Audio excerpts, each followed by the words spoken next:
Take your mark. Up. For senior Beth Balent, the pool isn't just for training.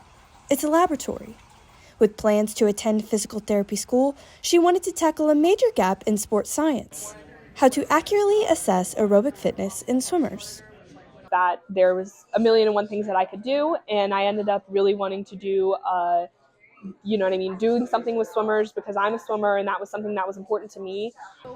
Working with University of Montevallo professor Robert Heron, Balent developed a study comparing a 500-yard swim test with a traditional lab-based treadmill protocol test in hopes of creating a new protocol that would be swimming-specific. And we came up with a project to try to address some of the problems with assessing fitness in swimming. Fitness equipment is normally on land, and we have rowers to do cardio, we have ellipticals, we have treadmills, we have bikes, we have skiing ergometers. But we don't have anything for swimming. And so there are a few protocols that people use to try to assess aerobic fitness in the pool, but nothing that's widely accepted that everybody does.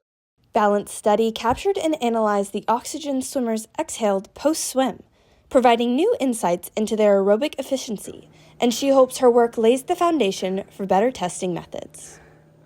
Well, I'm going to PT school, and one of the things that I'm interested is like sport-specific protocol and how to test all athletes, not just in the lab, but in real life. And I think it's really important to be able to test swimmers, which are kind of a unique group because they're in the pool, so they can't do as much as people outside of the pool can. And I think that this research is important.